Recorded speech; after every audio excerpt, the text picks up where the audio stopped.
$5,000 or tear the whole road apart. Martha Ellison's voice carried the kind of arrogance that sticks to your skin. She stood at my gate that morning, her HOA badge gleaming in the sunlight as if it gave her divine authority. My private road stretched behind me, smooth black asphalt cutting through my land. Nearly 2 miles from the Silver Ridge HOA boundary. I felt the heat rise in my chest. What gave this woman the right to demand money on my property? Lucas Granger, paid $328,000 for this land and spent $12,460 to pave that road. I came out here to escape this kind of petty power. Yet here they were, bringing their rules to my doorstep when I refused to pay. Martha dropped the mask of community protection. Have you ever met someone like that? Tell me. Would you bow your head or fight back? She held up a red sign that read, "Community Violation." Behind her, a man in a yellow vest hammered the post into my driveway as if he were staking a claim to foreign soil. The HOA chairwoman's tone was smooth but cutting. You have 14 days. Mr. Granger, either pay the $5,000 fee, or we will begin demolition. The absurdity hung in the air. I looked at the dirt under her polished heels, then at the road behind me. It was not pride I felt anymore. It was disbelief that someone could twist authority into personal power so easily. I kept my calm. This road is entirely within my property lines, I said. The county approved it. She tilted her head, smiling faintly. You might want to recheck those records. Silver Ridge guidelines prohibit unapproved private access routes. Her words were deliberate, rehearsed. I hit record on my phone and replied, "Let us make sure we get that on video, for the first time." Her eyes narrowed. Go ahead, she said softly. But it will not change anything. That tone told me everything. This was not a misunderstanding. It was a setup. When she finally left, the morning air turned still. The red sign glared at me like a wound in the landscape. I walked the length of the road, gravel crunching under my boots, until I reached the old stone boundary marker. A gray slab etched with the number 47B marked the edge of my parcel. It looked wrong, tilted. I remembered it standing straight just months ago. I crouched, brushed away the dust, and noticed faint scuff marks near the base, as if someone had pried it out and forced it back in a new position. I took a photo. Something told me this was just the beginning. Inside. I spread out my files across the kitchen table. Deed, county survey, ownership certificate dated April 12th, 2019. Everything aligned perfectly. My 47.7 acres were untouched by HOA jurisdiction. Yet the woman at my gate had spoken as if she owned the place. I replayed the video and paused when the boundary stone appeared behind her SUV. It stood closer to the road than it should have, at least 6 feet off. In property law, 6 feet can mean 6 figures. My pulse steadied. This was not just arrogance. It was manipulation. By noon, I was at the county office. The clerk, a woman in her 50s, looked at me with sympathy. You are the man from Silver Ridge. Right. We have had a few calls about your road. I frowned. From who? She hesitated, lowering her voice. From Mrs. Ellison's office, not the HOA board. Her office. I requested certified parcel copies and the latest boundary maps, but skipped the long explanations. I already knew the truth. She was pushing something off the record. Back home. An envelope waited in my mailbox. HOA Silver Ridge, bold and official. Inside, a single-page notice of violation. Unapproved construction on community property. Fine $5,000. Deadline 14 days. Signed by the HOA chairwoman.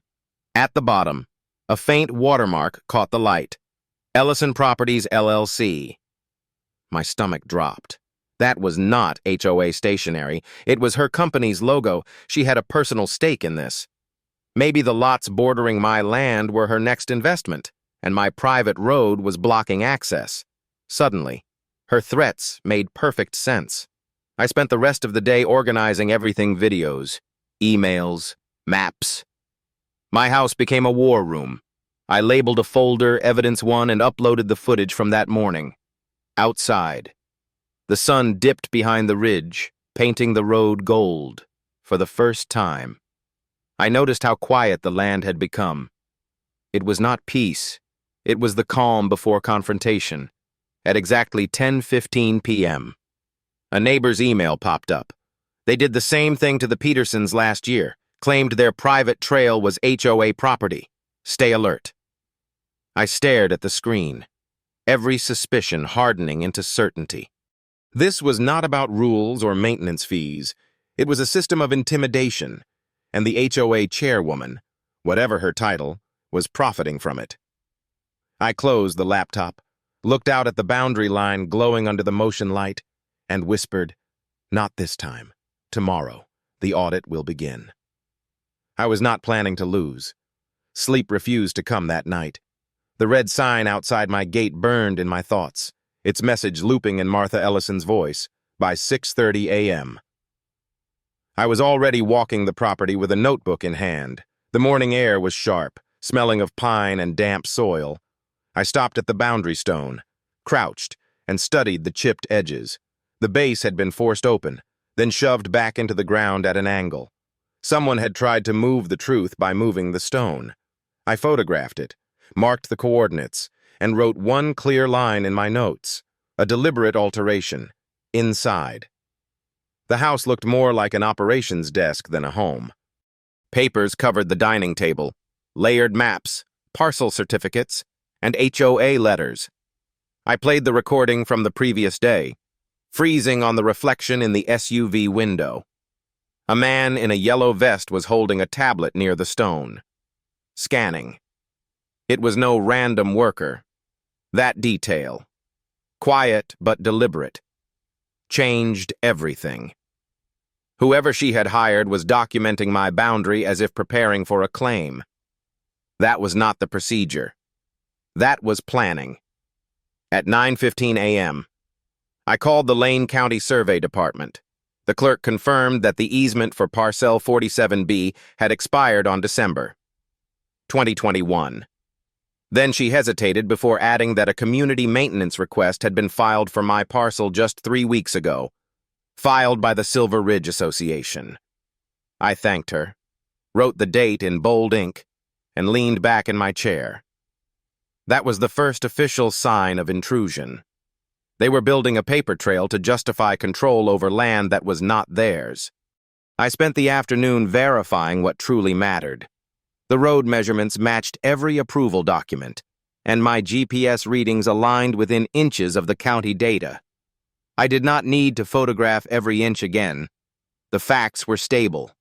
What changed was my understanding of motive. The HOA chairwoman was not defending the rules. She was defending a personal stake. Her company, Ellison Properties, LLC, had developed 3 lots near the Eastern Ridge 2 years ago. Expanding road access through my property would raise her portfolio value. My so-called violation was just an obstacle to her profit. At 4:20 p.m., a gray sedan stopped at the gate.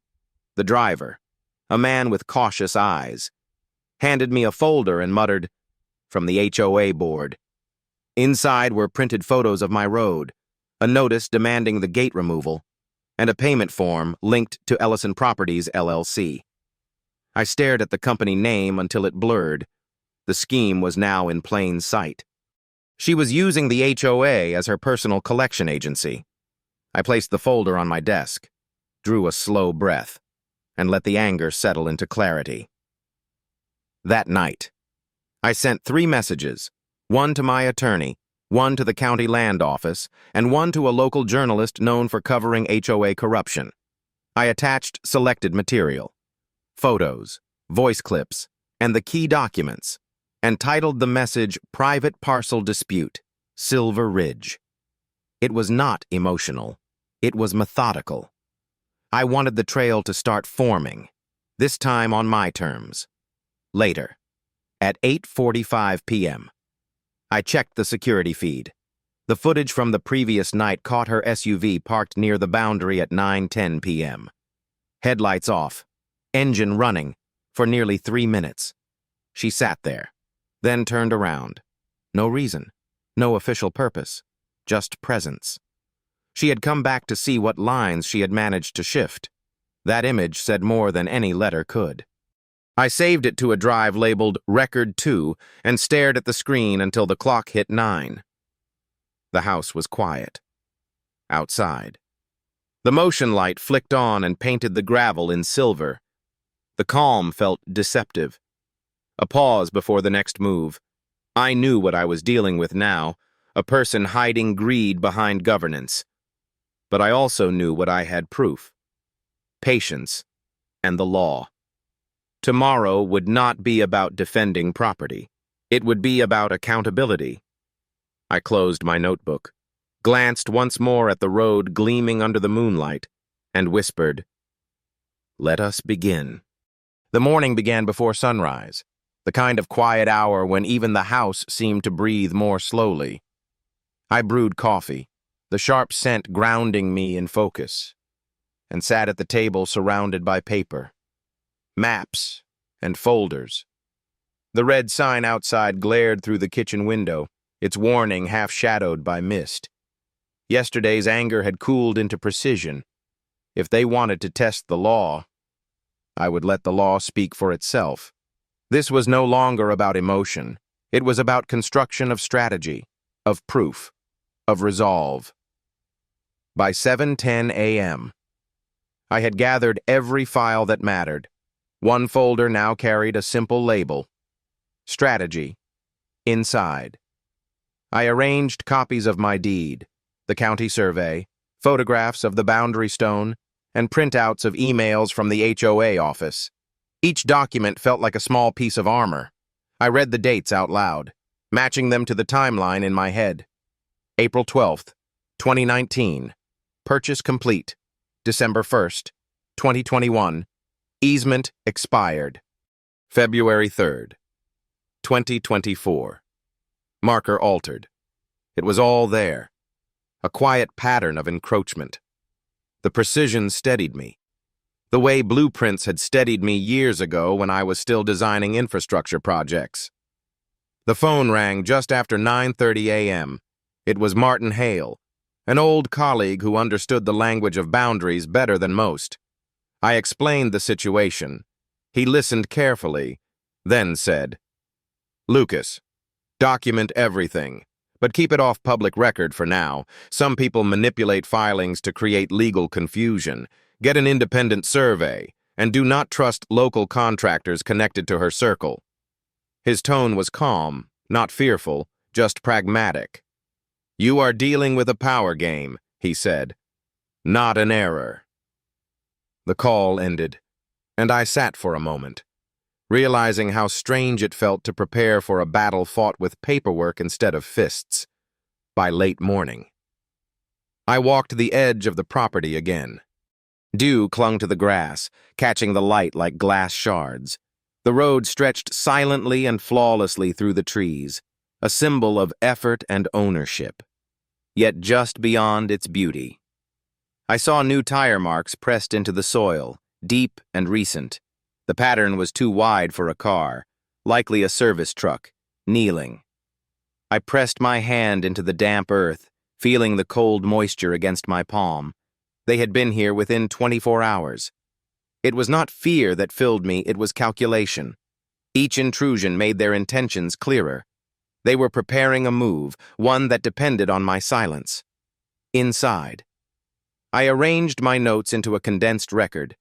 I merged my earlier objectives, my timeline, and the draft of a legal plan into one sequence. Every detail had a place: verify ownership, record interference, establish motive, and anticipate exposure. It was not about volume anymore. It was about precision. I saved the file under the same name as the folder, Strategy, and backed it up twice. One copy on a flash drive, another in cloud storage. Then I closed the laptop and let my mind rest on the rhythm of order. At 2:40 p.m.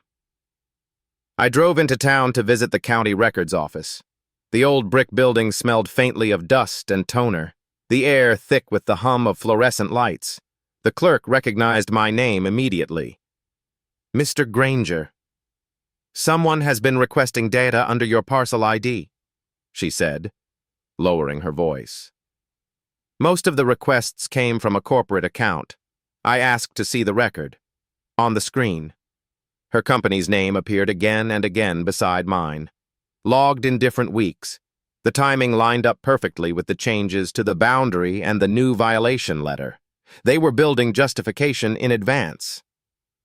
I paid $30 for certified copies, thanked the clerk, and left with the sense that my suspicion had become fact. Driving back, I passed the eastern ridge, where rows of newly built houses stood against the gray sky. Signs advertising modern living fluttered in the wind. I recognized her company's logo on each one, small but unmistakable. She had been developing this area piece by piece, using the HOA's authority as camouflage. My road, which connected directly to the county route, was her missing link. Control it. And she could expand construction, raise the property value, and sell access disguised as maintenance rights. The logic was clean, ruthless, and entirely predictable. Back home. I printed a copy of the county request log and placed it inside my folder. Then I opened a blank document titled Legal Sequence 1 and started to outline the next steps. The process felt less like self-defense and more like architecture. The foundation was already laid: proof of ownership, photographic evidence, survey coordinates. The framing would come next, establishing motive through her company's overlapping activity. And when it was solid, I would raise the structure in public view, not as accusation, but as design, at 5:15 p.m. My phone buzzed. It was Elaine Porter, the journalist, who had replied to my email the night before. Mr. Granger, she said, I have reviewed what you sent. You are not alone in this. 2 other residents filed complaints about similar violations. Both were eventually withdrawn under pressure. I listened carefully. Same organization, I asked? Same company? She confirmed. The contracts trace back to the same address as her office. Her tone shifted, almost apologetic. Be careful. They tend to settle quietly, I replied. That will not happen this time. She exhaled, perhaps realizing I meant it. The evening fell in a slow wash of gold and shadow. I stood outside on the porch, the air cooling, the smell of pine returning as the wind moved down from the ridge. The property was quiet, yet I could feel its tension like a hum beneath the ground. I thought of how easily ownership could be redrawn by someone with ambition and access, how a road built for peace could become a trigger for conflict. Still, the fear that once lingered had turned into something steadier, a kind of grounded resolve. I knew where the next step would lead, and I welcomed it. By 10:20 p.m., I checked my cameras once more. The feed was clean, no movement, no lights approaching from the road. The house was dark, except for the faint glow of the lamp beside my desk. I sat down, wrote a single sentence at the bottom of my notes, and underlined it once. Truth holds shape when pressure comes. I closed the notebook, shut off the lamp, and walked to the window. The red sign at the gate fluttered in the breeze, barely visible now. It no longer looked like a threat. It looked like a marker, one that told me exactly where to begin. The next day would not bring confrontation. It would bring direction. And that, I realized, was its own kind of calm. The morning opened with a thin curtain of rain across the window, quiet enough to listen to but steady enough to remind me of the world outside. I stood there for a moment, coffee in hand, watching the drops roll down the glass like slow-moving time. Today mattered. It felt like the moment before clarity, the kind that separates suspicion from truth. The folder labeled strategy sat on the table beside me, the edges worn from use. I had everything ready. What I needed now was confirmation. At 8:15 a.m., a call came from Michael Kent, the independent surveyor Martin had recommended. His voice was even, efficient. "I can be there by noon," he said. "We will mark the original coordinates and compare them with what is on the ground." I agreed, grateful for his precision. After I hung up, the tension shifted into anticipation. I had waited long enough for theory. Now it was time for the fact. Michael arrived just before noon, his gray truck leaving faint tracks in the damp gravel. We walked the road together in near silence, boots sinking softly into the wet soil. When he reached the stone marker, he crouched and studied the base. His tone was calm but final. It was moved. He said, "The angle is off. The soil around it has been disturbed recently." Then he pointed to his screen. 6 feet. Maybe a little more. The words landed like an impact. I did not speak. He continued scanning. Methodical. Deliberate. Then looked up again. Someone did this on purpose. He finished quickly. No wasted words. When he packed his tools, I asked him to put everything in writing. "You will have the report tonight," he said. The simplicity of that promise steadied me. It was not the measurement that mattered anymore. It was the confirmation that every fragment now lined up the photos, the letters, the timelines, the coordinates. The facts were no longer pieces. They were a single, coherent shape. Inside the house, I spread the county maps across the table. The lines on paper told a story of ambition disguised as authority. Her company had not just shifted boundaries, it had rewritten them in spirit. What looked like community enforcement was, in truth, a private expansion. I searched the public registry, scrolling through filings tied to her business. One entry froze me, a parcel adjoining mine. Purchased 2 years ago. The price was $240,000. The buyer's name was her holding company. That was the missing link. The motive came into sharp focus. Control my road, and she could attach her development directly to the county highway, doubling the value of her land. It was not arrogance that drove her. It was calculation. Authority disguised as profit. Rules turned into revenue. Every threat, every visit, every letter had been a piece of her plan. I sat back and let that truth settle, the weight of it heavy but clean. By 3:15 p.m., a message from the county clerk appeared in my inbox. Attached was a development proposal titled Silver Ridge Expansion Phase 3. The layout overlapped the southern edge of my property. I read the description twice, unable to look away from the words shared access route. Then I saw the budget section listed maintenance contributions projected at a future rate. As if the deal was already complete. It was all written as certainty, not intention. My name was not even mentioned. I printed the file and pinned it beside the violation letter she had signed. Together, they formed a single image power wearing the mask of procedure. Her position as HOA chairwoman had become the perfect cover for her company's progress. I had suspected greed, but what I saw now was structure. It was bureaucracy engineered for ownership, quiet theft conducted through paperwork. I stared at the 2 pages until the ink felt alive.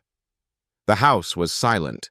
I could hear the faint tick of the clock on the wall and the slow drip of rain from the porch roof. My anger had cooled into stillness. There was something almost mathematical about what she had done. Move a stone by 6 feet, file a form, issue a fine, and shift an entire line of reality. It was manipulation hidden in plain sight. But every system, no matter how neat, leaves its fingerprints. Hers were all over this one. At 5:30 p.m., I began outlining my next phase. I would wait for Michael's written report, then send copies to the County Land Division, the District Attorney's Office, and Elaine Porter. The journalist who had already seen through her patterns. No drama, no noise, just sequence. I was not building a case. I was building inevitability outside. The rain had thinned to a fine mist. The trees dripped slowly, each drop hitting the ground with a soft rhythm that sounded almost like breath. I stepped onto the porch and looked toward the boundary. The marker stood crooked against the dim light, the only thing in sight that told the truth without words. I thought about her calm smile, her voice dripping with authority, and the line she had dared to cross. She believed control was permanent because she had never been challenged. That was about to change. At 8:50 p.m., my phone vibrated with a single message from Michael. Report ready. Verified alteration, sending full copy within the hour. I set the phone down and let the words sink in. Verified alteration. That was all I needed. The facts were complete now, each one fitting neatly into place like stones in a wall. What began as an accusation had become evidence. What began as conflict had become clarity. By 11:20 p.m., the rain had returned, gentle and deliberate, tapping lightly against the window. The house glowed faintly in the lamplight, the air thick with quiet satisfaction. I closed the folder, pressed my hand over its cover, and felt the calm that comes after certainty. Tomorrow would not be about defending myself. It would be about alignment, about restoring what had been shifted out of place. I looked out toward the road gleaming faintly under the rain, and the words came softly, almost without sound. Now. We begin correction. Morning came with a clarity that felt earned. The rain had passed, leaving the air crisp and still, the kind of silence that carries the sound of your own thoughts. I woke before 6, brewed coffee, and opened my laptop. The report from Michael had arrived overnight, time-stamped at 11:59 p.m. The subject line read, Property Line Verification. Inside. The language was exact. Boundary alteration confirmed. Approximate displacement. 6 feet. Responsible action. External interference. Reading it felt like stepping into sunlight after weeks of gray. There was no more doubt. Only direction. I printed 2 copies and placed them in separate folders. One for the attorney, one for my own records. Then I opened the file containing the development proposal and violation letter, aligning them beside Michael's report. 3 pieces of paper, 3 versions of the same truth. She had built her power on assumption, but now assumption had form, time, and measurement. The contrast between her false authority and the real data was sharp enough to cut. I sat there for several minutes, not moving, letting that realization settle into muscle memory. At 7:30 a.m., I drove into town for the first formal meeting with my attorney, Daniel Carter. His office sat near the courthouse, small but lined with documents and framed case decisions. He was the kind of lawyer who preferred precision to performance. I handed him the folder and waited as he read through the report. He looked up after a few minutes. "This is solid," he said. "The boundary manipulation alone violates State Property Code Section 4812.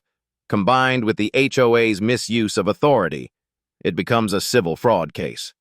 His tone was calm but firm. She crossed the legal line. "Lucas, we can prove it." We discussed strategy until nearly 9. His advice was simple: stay silent publicly. Gather quietly. And let her confidence expose her. "Do not react to new notices," he said. "Every response gives her data. Let her think you are uncertain." I nodded, though the patience he suggested felt heavier than any confrontation. As I left his office, the courthouse clock struck 9:30 a.m. The sound echoed through the square like a signal marking the start of something irreversible. On the drive home, I passed a construction site along the ridge. Workers were clearing brush, and at the edge of the lot stood a white sign with small black letters, Ellison Properties Future Access Route. I slowed the truck, reading it twice. The audacity of it was staggering. The road she had tried to seize had already been written into her expansion plan. My property was not in dispute with her. It was already claimed, at least on paper. That sign was my first glimpse of arrogance made public. I took a photo from the truck window, careful not to be seen, and drove on. By 10:15 a.m., I was home again. The photo uploaded to my secured folder labeled Records. I added Michael's report and the legal code reference Daniel had mentioned. Then I created a summary document titled Foundation File. The first line read, Evidence alignment complete. That phrase gave me a strange kind of satisfaction. Every fact now reinforced the next. Every thread led back to her. I did not need new information. I needed exposure. That realization carried its own power. Around noon, I received a message from Elaine Porter. County official confirmed pattern. She wrote, previous victims had boundary shifts tied to her filings. One family settled after threats of a lawsuit. She attached a short note, a copy of a confidential email chain between a local surveyor and her assistant. The tone was casual, but the implication was serious. It referred to adjusted line coordinates and future HOA integration. My hands tightened slightly as I read.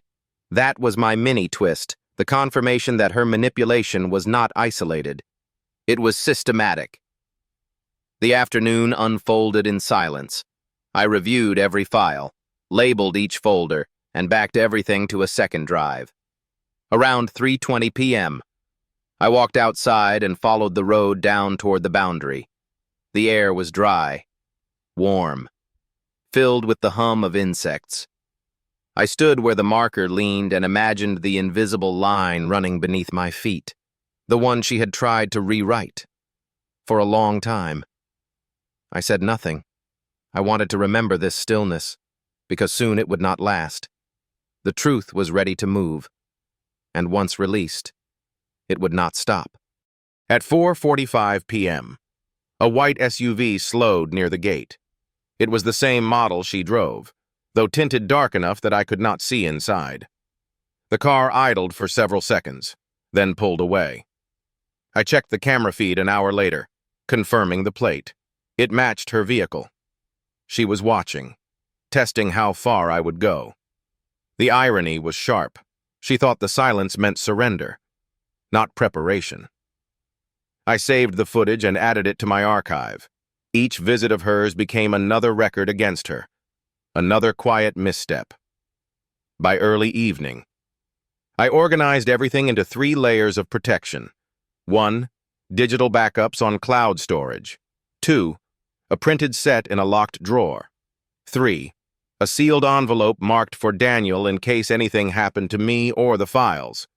It was not paranoia, it was procedure. I had seen how small people with authority acted when cornered. They pushed harder, believing they were untouchable. The difference now was that I had the structure to resist. At 7:30 p.m., Elaine called again. Her tone carried excitement mixed with restraint. I have something, she said. A planning record from last year shows that Ellison Properties received conditional approval for road access, but the clause required neighboring consent. Yours. I stood silent, listening as she continued. She filed a revision removing that clause 2 months later, claiming the road was under HOA jurisdiction, that is, direct falsification. The words felt heavy but liberating. Send me everything, I said quietly. I will handle the next part, after the call. I printed her attachments and placed them atop my main folder. The narrative was complete now. Motive, method, and evidence are all in alignment. She had fabricated community authority to feed private expansion.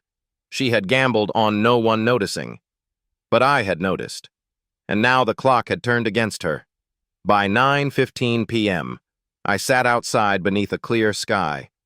The stars hung low and bright, the kind of night that carries sound farther than you expect. From somewhere down the valley, I could hear distant machinery working late, maybe hers. The hum blended with the whisper of wind through the pines, a slow rhythm that felt almost like breath. I thought of everything built on lies, roads, documents, reputations, and how quickly they crumble when weight is applied. Pressure reveals structure, always. Hers was hollow. At 10:45 p.m., I finished organizing my files for the morning. Tomorrow, I will contact the county office officially and request a review of all development records tied to her company. I would not announce it. The first she would hear of it would come from the legal notice itself. The thought brought no triumph, only a calm precision. There is a quiet strength in preparation, a kind of power she would never understand. She built everything on an assumption. I built on record. Before midnight, I walked the road one last time. The gravel shifted beneath my boots, each step echoing softly in the night air. The marker stood silent at the edge, faintly illuminated by moonlight. I stopped beside it and spoke aloud, though no one could hear. You moved 6 feet. But that is all it takes to reveal everything. The wind answered with a low sigh, passing through the trees like acknowledgement. I turned toward the house, the calm around me unbroken, knowing tomorrow would bring motion, the kind that cannot be reversed. Morning light spilled through the kitchen window, bright and steady, the calm before movement. I had slept little, though sleep was not what I needed. Clarity was. At 7:20 a.m., I finished reviewing the final draft of my formal complaint. Every attachment labeled, every timestamp verified. The evidence was complete, solid, and ready for impact. I printed 3 copies, placed them in manila folders, and sealed them with my initials. The act felt ceremonial, like drawing a line in concrete. Once this was filed, the silence would end.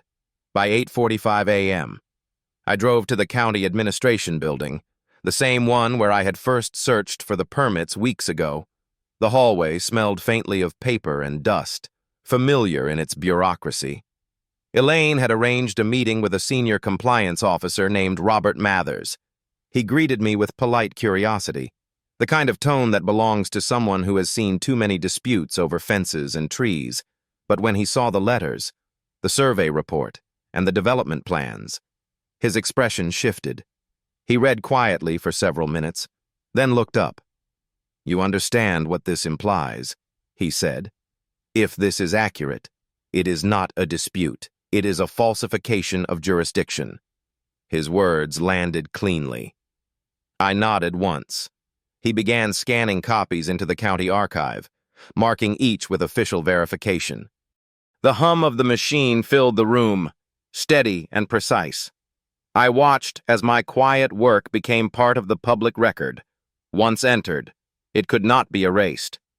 "You will receive confirmation by email before 5 p.m., Robert said. "We will issue a review order to the district attorney's office for oversight." That line was my signal. The process had begun. I left the building and stood in the sunlight for a moment, the warmth cutting through the morning chill. Around me, people went about their day, unaware that a single folder now carried the weight of months of deception. I walked back to my truck and exhaled slowly. For the first time in weeks, I felt the rhythm of justice moving on its own, detached from emotion. No confrontation, no shouting, just procedure, doing what truth demands. At 10:15 a.m., I parked by the ridge and opened my laptop. Elaine had sent a new message. "It's spreading," she wrote. "Local paper wants to confirm your case before publishing." They received an anonymous tip from someone inside her office. I read the message twice. Someone inside. That was new.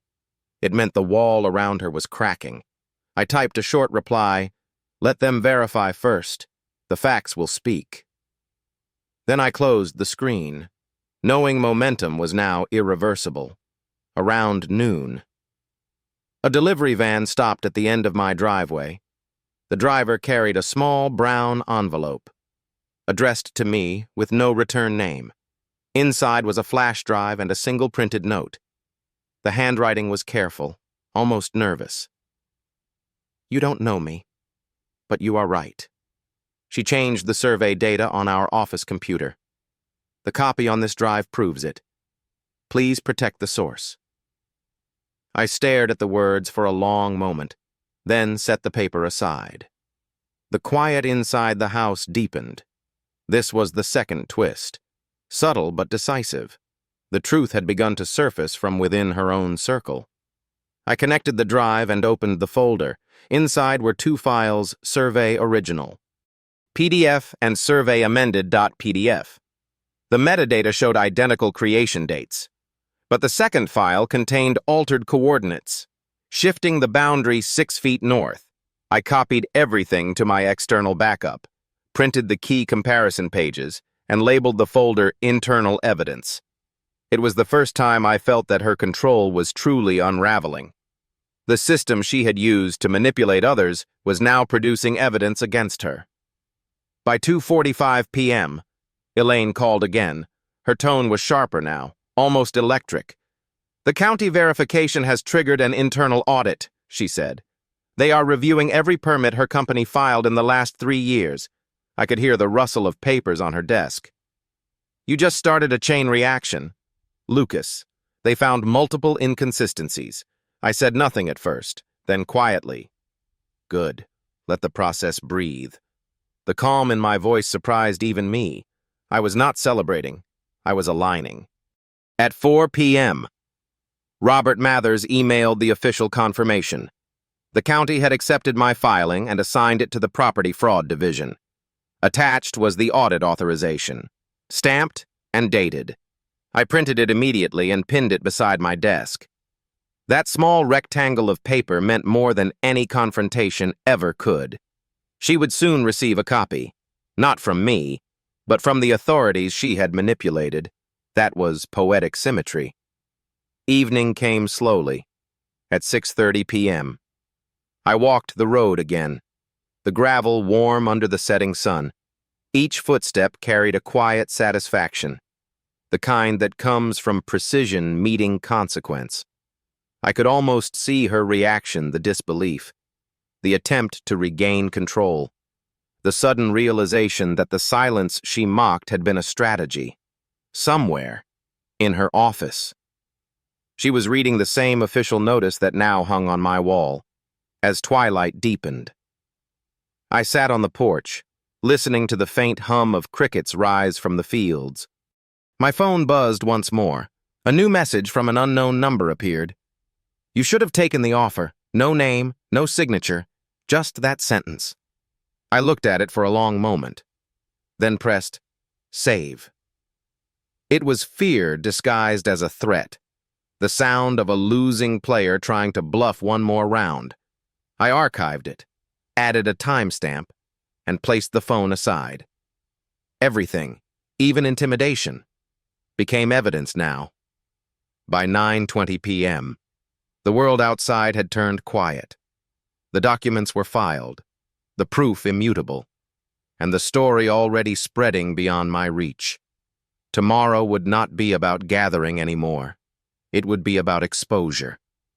Public eyes were turning toward Silver Ridge, and the woman who once moved stones in the dark was now standing under light. I sat still, hands folded, the calm heavier than any triumph.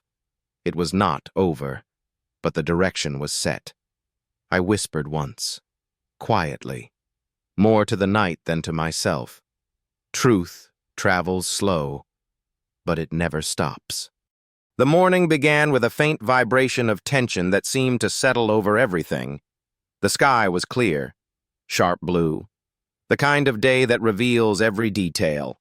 By 7:10 a.m., I had already received 3 emails, each carrying updates about the county audit. The language was formal but heavy with implication. Pending review of property line alteration. One line read, another said, additional documentation required from HOA records. It meant the investigation was active, no longer a theory. I closed my laptop slowly, the quiet around me layered with energy. At 8:35 a.m., I saw her car for the first time that morning. The white SUV moved down the road at a measured pace, stopping briefly at the gate before turning toward her own property. I could not see her face through the tinted glass, but I could feel the calculation in that pause. She knew. The audit notice must have arrived. I watched the vehicle disappear through the trees, then turned back toward the house, every step measured. The game had shifted. I called Daniel Carter at 9:15 a.m. His voice was low but calm. "She reached out to the county office this morning," he said. "Filed a request for clarification, claiming the boundary change was part of a maintenance upgrade. They asked for her documentation, and she could not provide it." That is when she raised her voice. I could hear a faint trace of amusement in his tone. "Lucas, she is cornered. Expect movement. She will try to confront you directly or manipulate perception through the community." The prediction came true within hours, at 11:30 a.m. My phone buzzed with an incoming call from an unknown number. When I answered, her voice was smooth, deliberate, every word carefully wrapped. "Mr. Granger," she began, "I understand there has been some misunderstanding regarding our community's maintenance assessments. I would like to resolve this amicably." Her politeness was almost theatrical. I let a pause fill the line before answering. "There is no misunderstanding," I said quietly. "Only verification." The silence that followed was short but telling. Then her tone sharpened. The performance gone. "You are making a mistake," she said, before hanging up. I stood for a long moment staring at the phone, feeling the air settle around me again. It was not fear. It was the precise awareness of proximity. Conflict no longer lived in letters or filings. It was physical now, breathing just beyond the fence line. That shift changed everything. By 1:20 p.m. The county investigator arrived. His name was Richard Moore, a tall man with steady posture and a habit of speaking in complete sentences. He walked the road with me, reviewed the marker, photographed each coordinate with official tags, and recorded his notes aloud. "Tampering confirmed," he said simply. "Chain of evidence established." I guided him through the property boundaries and explained what Michael's earlier survey had shown. He nodded occasionally, making short annotations. When we returned to the porch, he asked, "You said you have additional material." I handed him the flash drive and the printed report. "Everything connects," I said. He glanced through the files, then closed the folder. "This will move fast." Around 3:15 p.m., Elaine sent another update. "Press inquiry confirmed." She wrote, "Local news is preparing a story on HOA overreach tied to property fraud." The line below it made me stop breathing for a moment. Anonymous source provided internal email from her company acknowledging altered survey. That was the trigger. What began as private evidence had crossed into public awareness. Once printed, once seen, it would not return to silence. By 4:45 p.m., I stood on the porch again, watching as her car approached. It slowed near the gate, and this time, she stepped out. Martha Ellison looked composed but strained, wearing professionalism like armor. She called out before crossing the line. "You think you understand what is happening here?" she said, her voice loud enough to carry. I replied evenly, "I understand the part that matters." She took another step forward. "You are damaging the community's reputation." "Mr. Granger." The irony was almost unbearable. "You did that yourself," I said quietly. She hesitated, eyes narrowing. "Do you know what it means to defy your own governing board?" I took a step closer, still calm. "Do you know what it means to fabricate jurisdiction?" Her expression shifted just slightly, and in that brief crack, I saw it. The fear behind her authority. For years, she had spoken without consequence. Now every word carried risk. She turned sharply and walked back to her car, her shoes crunching against gravel, before leaving. She glanced once more at the sign by the gate. the one now partly covered in dirt. The last symbol of her control looked fragile. By 6:15 p.m., I received confirmation from Daniel. The county has issued a temporary freeze on all HOA financial activity until the audit concludes, he said. That means her power to collect fees or impose penalties is suspended. The sentence was quiet but seismic. Her structure had been cut at the base. I walked to the window and looked out at the road, now lit by the orange stretch of evening light. The sound of cicadas rose in waves, steady and full, at 7:25 p.m. The news broke online. The headline was simple: local HOA under investigation for property fraud allegations. The article referenced unnamed residents, county documentation, and internal inconsistencies in recent filings. Though no names were printed, anyone in Willow Creek knew exactly who it was about. My inbox is filled with messages from neighbors, some cautious, some supportive. I replied to none. Silence remained my most effective ally. By 9:10 p.m., headlights appeared near the end of the road, 2 county vehicles parked near the entrance, their lights flashing briefly before cutting out. Investigators stepped out. Accompanied by a sheriff's deputy, they delivered an official notice of record seizure for the HOA office. Effective immediately, one officer said. All electronic devices, financial records, and correspondence are subject to review. It was happening faster than I had expected. I watched them drive away, the road reflecting their fading taillights. The night felt wider than usual.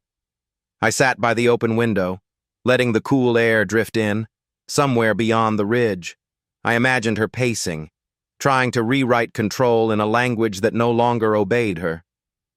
The irony was almost beautiful. Every letter she had sent me, every claim of authority, now served as evidence of misuse. Power, when stripped of illusion, becomes small. Before midnight, I stood outside under the stars. The property was silent, solid, and exactly as I had built it. The road gleamed faintly under the moonlight, an unbroken line of purpose. I thought about everything that had led here, each step carefully measured. There was still more ahead: exposure, resolution, the public unraveling. But tonight, I allowed one breath of satisfaction. The system had turned. She would soon face the consequence of her own precision. I whispered once, to no one in particular. You built this pattern yourself. By 8:20 a.m., I was already dressed and waiting. The morning light poured cleanly through the windows, revealing a kind of stillness that often comes before a storm of movement. Today would not be quiet. Elaine's message from the night before replayed in my mind. Press conference confirmed. County officials scheduled for 10 a.m. outside the courthouse. That was it. The moment when silence would become record, and record would become exposure. I gathered the evidence folder, the same one that had lived on my desk for weeks, and placed it neatly inside my briefcase. The courthouse steps were already lined with cameras when I arrived. Reporters stood in clusters, their voices low but urgent, the sound of anticipation filling the air across the street. I saw the white SUV parked at an angle. She was already there. Martha stood near the entrance, surrounded by 2 members of the HOA board. Her posture was perfect, her expression calm but strained at the edges. She looked like someone holding a glass with bare hands, pretending it would not cut. I stayed near the crowd, unseen, watching everything unfold with the quiet satisfaction of inevitability. At 10 sharp, County Investigator Richard Moore approached the podium. His words were direct, his tone without flourish. The county has confirmed irregularities in property filings connected to the Willow Creek Homeowners Association and Ellison Properties, LLC. A formal investigation is now in progress. Cameras flashed. A wave of murmurs moved through the crowd. Martha kept her composure, nodding slowly, her hand resting over her folder. Moore continued. Preliminary findings indicate unauthorized alteration of survey data and falsified jurisdictional claims. It was all there, laid bare under daylight. The next few minutes felt suspended in slow motion. A reporter stepped forward, asking, "Is the HOA president aware of these filings?" Moore answered without hesitation. "All individuals involved have been notified." The cameras swung toward Martha. Her expression flickered for the briefest second. A microsecond of shock before she rearranged her face into professionalism again. I could almost hear the machinery of denial turning inside her head, the gears grinding against the truth. Her assistant whispered something, and she forced a smile, the kind that trembles at the corners. By 10:35 a.m., the press moved closer. Elaine stood near the front, microphone in hand, her eyes meeting mine across the crowd. A small nod passed between us, subtle but understood. She turned her attention to Martha. "Ms. Ellison, several residents claim their properties were targeted for boundary manipulation under your management. How do you respond?" For the first time, the perfect voice cracked. "Those claims are unfounded," she said, but her tone carried strain. All decisions were made within the scope of community policy. The words sounded rehearsed, brittle. Elaine pressed further. "Then why does the county report show overlapping ownership with your company's expansion map?" There it was, the moment of reversal. Martha froze. Caught between denial and the truth she could no longer control. The microphones tilted forward, every camera trained on her face. Her assistant stepped back, whispering urgently, but she could not answer. The crowd shifted. You could feel the temperature of the space change, that electric quiet when truth fills the air and pretenses collapse. It was not loud. It was devastatingly silent. At 11:15 a.m., she attempted to leave, but the reporters followed. Each question carried the precision of consequence. "Did you authorize the falsified survey? Was the HOA fund used for private development? Why did you remove the clause requiring consent from neighboring property owners?" Each line struck harder than the last. Her confidence began to erode visibly. Her hand trembled as she opened her car door, her eyes darting toward the courthouse steps. The camera flashes painted her in sharp light, exposing every detail she had tried to hide. Public exposure, complete and undeniable. I stayed behind, standing at the edge of the crowd. The irony was sharp. For weeks, she had demanded control, attention, and compliance. Now she had all of it, but none of it on her terms. The story had escaped her grasp and belonged to the public now. There was no comfort in watching her fall, only the strange, clean balance of justice performing itself, power stripped of disguise, lies meeting light. By 1:45 p.m., the local news released the headline, "County investigation reveals HOA fraud scheme tied to private developer." Her name appeared in full. The article cited county documents, witness statements, and data from the seized files. The quotes from her earlier press answers sounded empty beside the evidence. The story spread across the region within hours. Calls for board resignation appeared on the HOA website before evening. Residents gathered outside the community office, not with anger, but with the heavy calm of betrayal realized. At 6:30 p.m., Daniel called. His voice was steady, but I could hear the satisfaction beneath it. They issued a temporary restraining order against her from managing HOA affairs. "The court hearing is scheduled for next week. She cannot legally sign or collect anything until then." I nodded, though he could not see me.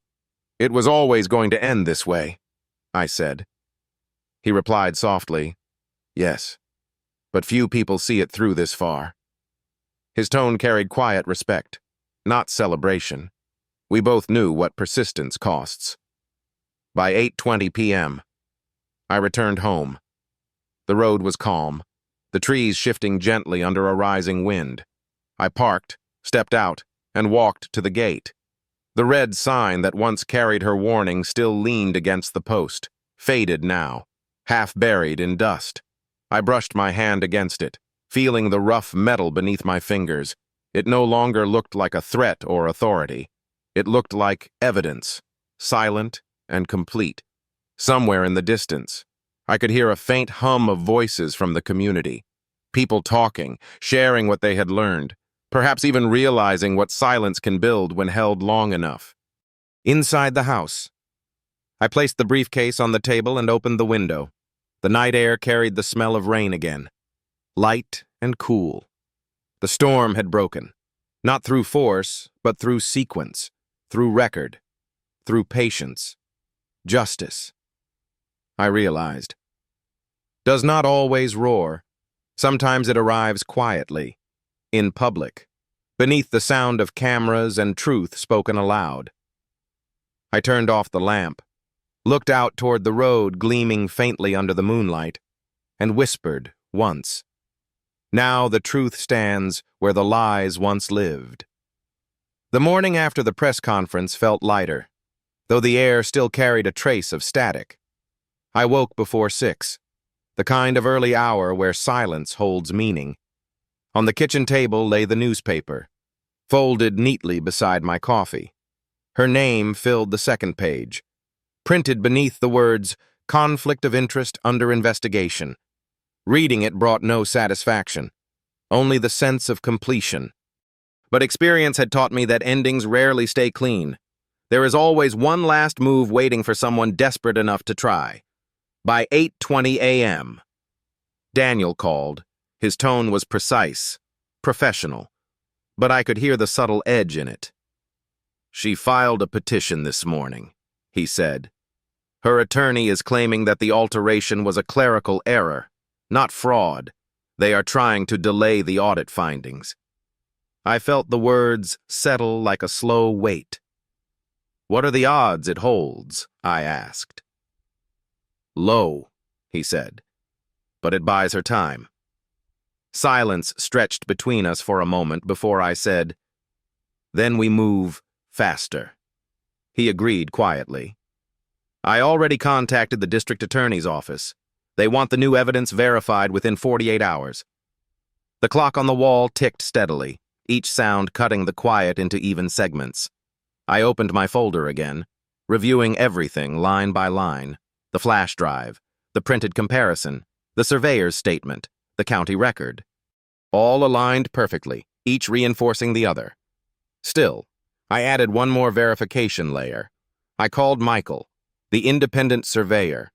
"Can you provide the time-stamped photos from your fieldwork?" I asked. He responded immediately. "Already archived. You will have them by 3 p.m. That precision comforted me more than reassurance ever could. Around 10:30 a.m. A knock came at the door. When I opened it, a courier stood holding a large envelope, sealed and stamped with the logo of the HOA office. "Delivery for Mr. Granger," he said. Inside were printed letters, copies of correspondence between her company and the HOA treasury. The dates were recent. I recognized the pattern instantly. She was trying to rewrite history again, manufacturing a trail of false authorization. At the bottom of one page, a line stood out: "Retroactive adjustment to boundary management contract."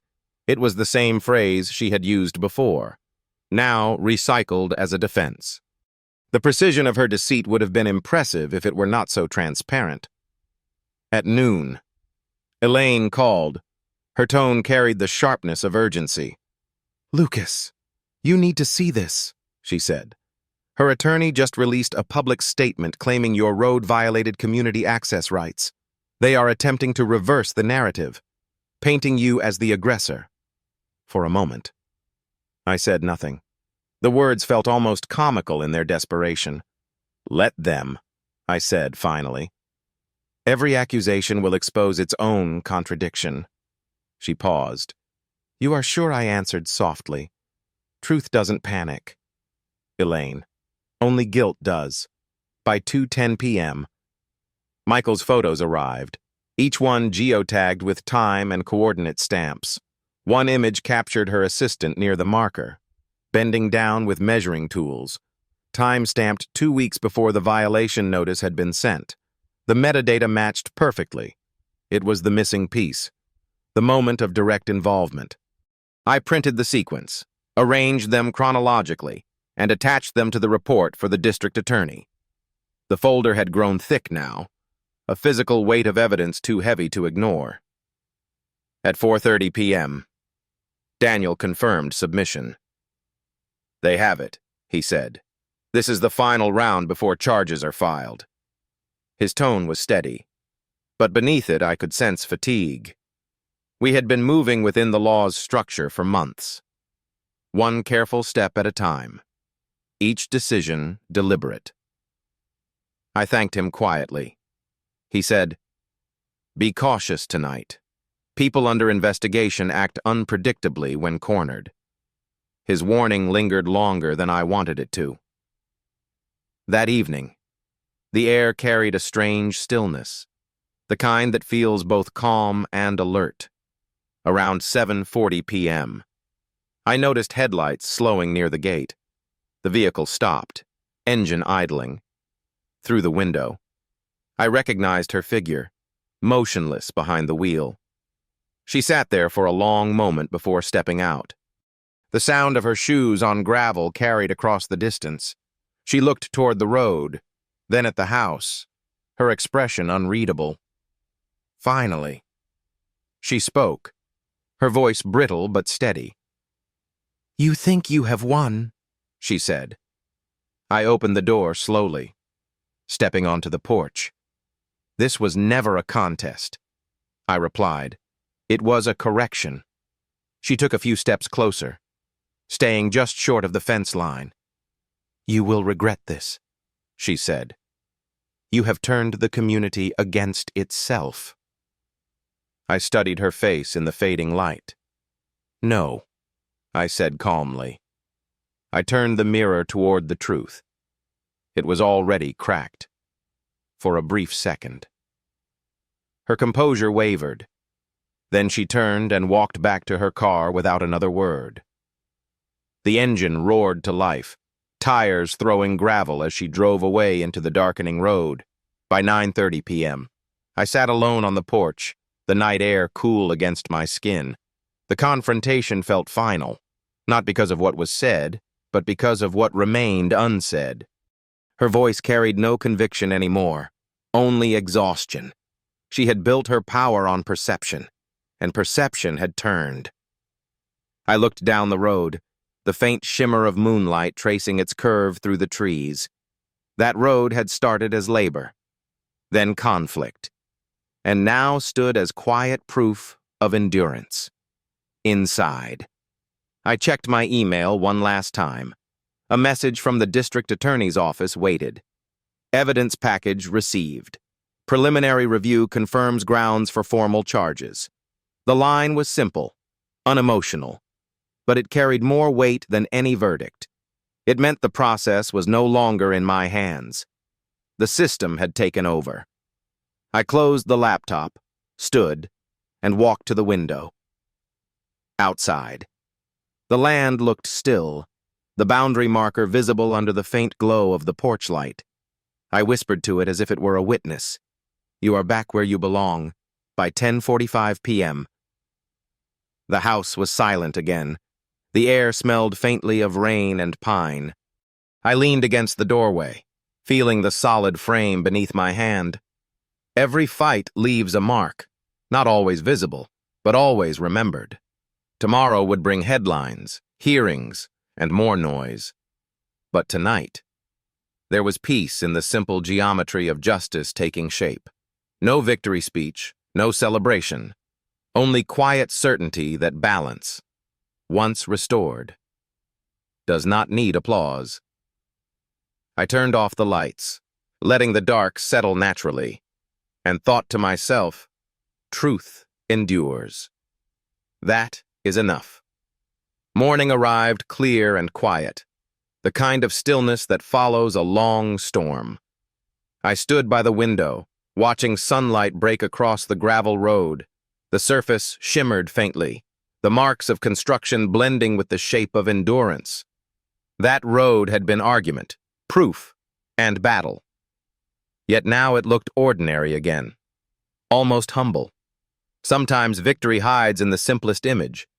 Sometimes justice does not announce itself. It just stays, unshaken. The silence outside felt earned, not empty, as if the land itself had exhaled. By 8:10 a.m., Daniel called with the final report. "The county has issued formal charges," he said. "Forgery, abuse of office, and misappropriation of funds." His voice remained professional, but I could hear the relief beneath it. "She surrendered this morning at 7:45 a.m. No resistance." The words carried quiet gravity, not triumph. I thanked him, then stayed silent for a while. There was nothing left to argue. The system had spoken, and this time, it was clear. The afternoon passed gently, sunlight shifting across the porch in patient angles. I spent the day mending a section of fencing near the west field, the steady rhythm of the hammer grounding me. Every strike against wood sounded like punctuation to a sentence finally complete. When I paused, I noticed a small bluebird landing on the boundary marker. It perched there without fear, wings flicking lightly before settling. The same marker that had once symbolized conflict now stood untouched, restored, a line both legal and personal. Around 4:20 p.m., Elaine arrived. She parked quietly, carrying her camera bag and a stack of printed photos. "I thought you might want copies," she said, spreading them across the porch table. There were images from the press conference, from the investigation, from the road itself, in one. Sunlight caught the sign at the gate. Half-shadowed but clear private property. Access by consent only. I smiled faintly. "It means what it should again," I said. Elaine nodded slowly, her expression soft. "That is rare," she murmured. By 6:30 p.m. The news broke on local television. The headline read, "Former HOA president pleads guilty to fraud and record tampering." The anchor delivered the story in a measured cadence, professional and neutral. It ended with a brief note about reform, new oversight for homeowner associations, stricter audits, and transparency laws in local governance. Real change, built from conflict. I watched until the screen faded to black, then turned off the set. The house returned to silence, but it felt different this time, as dusk settled. I walked to the gate once more. The air smelled of cedar and rain. I reached down, brushed the dust from the sign, and straightened it against the post. The sun dipped low, casting a soft gold line across the edge of the road. That light felt symbolic, a quiet seal over everything that had come before. Justice does not erase damage, but it rebuilds meaning.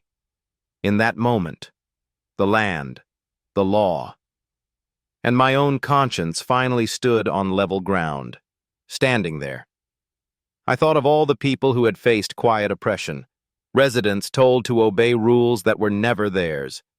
It is not just a story about property or power, it is about what happens when truth refuses to bend, when you learn the system, use it precisely, and stand firm within its logic. Corruption breaks on its own weight. The road I built was not just for access. It became a line of resistance drawn in plain view.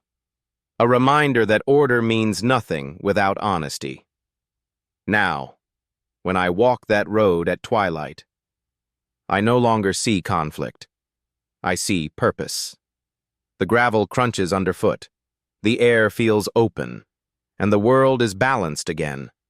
Power lost its disguise, and dignity held its ground. Maybe that is the real lesson, that justice is not loud. It is persistent. If stories like this remind you that truth still matters, stay with us at HOA Chronicles. where every fight for fairness deserves to be heard. Because sometimes, the smallest victories on private roads can echo farther than any courtroom.